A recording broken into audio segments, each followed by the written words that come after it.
Hello, and good evening, everybody. My name is Alishia Buchanan, and today I am going to be telling you about the process of how to become a member of law enforcement. Law enforcement is a very special job and requires much dedication and training to succeed. Imagine being the first line of defense in an emergency, the person that people turn to in their most vulnerable moments. Whether it's responding to a crisis, solving a case, or protecting your community, law enforcement officers play a crucial role in maintaining order and safety to the community. But have you ever wondered what it truly takes to be given the opportunity to wear the badge? Becoming a member of law enforcement is not just about putting on a uniform every day.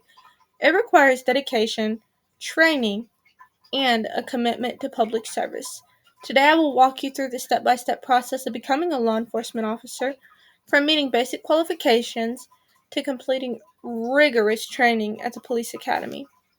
By the end of this speech, you will have a clear understanding of what it takes to embark on this challenging yet much rewarding career. The first step I'm going to talk to you about today is meeting the basic requirements.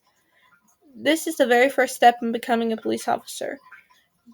All these requirements vary slightly depending on the state or department, but generally you must be at least 21 years old, have a high school diploma or GED, and be a U.S. citizen. Some departments may require some college credits or a degree in criminal justice or a related field.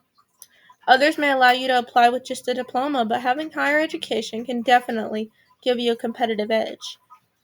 In addition to education, departments often require applicants to have a valid driver's license and a clean criminal record. A background check is a big part of the process. It's used to ensure that future officers have a history of good judgment and integrity. The next step that I will be talking to you about today is the application and testing process. Once all those basic requirements are met, like we talked about in the first step, the next step is to apply to a police department. This is followed by a series of tests and evaluations. Most candidates must take a written exam that tests reading comprehension, grammar, memory, and reasoning skills. These tests are designed to measure your ability to think critically and solve problems, skills that are very crucial in the field. Physical fitness is also incredibly important. Applicants are required to pass a physical ability test that typically includes running, push ups, sit ups, and other exercises to demonstrate strength, endurance, and agility. There's also a psychological evaluation to determine your mental fitness for such a high pressure job, and a medical exam to ensure you're healthy enough to perform your duties. Thirdly, we will be talking about the background check and the interview process. This is what investigators will use to look into your personal history, including employment, education, your credit score, and any past legal troubles. They may even talk to your family, friends, neighbors, and even previous employers. Then comes the oral board review.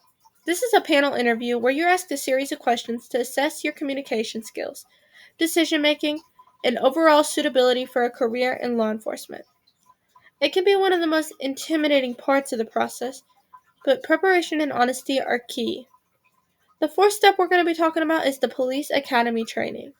If you successfully pass all of these steps, the next step is the police academy. This is where real training begins. Most academies run for several months and combine classroom instruction with hands-on practice. Cadets learn about criminal law, ethics, patrol procedures, first aid, firearms training, defensive tactics, and much, much more.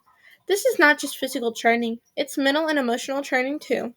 You're taught how to handle high stress situations, how to de escalate conflict, and how to make quick, responsible decisions. The next step is field training and probation. After graduating from the academy, new officers enter a field training program. This is where they ride along with experienced officers and apply what they've learned in real life situations. It's an important transition from student to professional. Once field training is complete, new officers are usually placed on probation for a period of time, often around 6 months to a year, during which their performance is very closely monitored. As you can see, the path to becoming a police officer is not easy.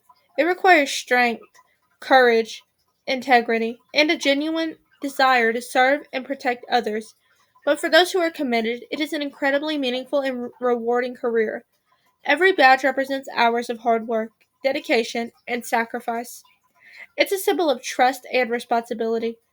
So the next time you see a police officer, you'll know just a little more about what it looks like for them to earn that role and the journey they took to get there.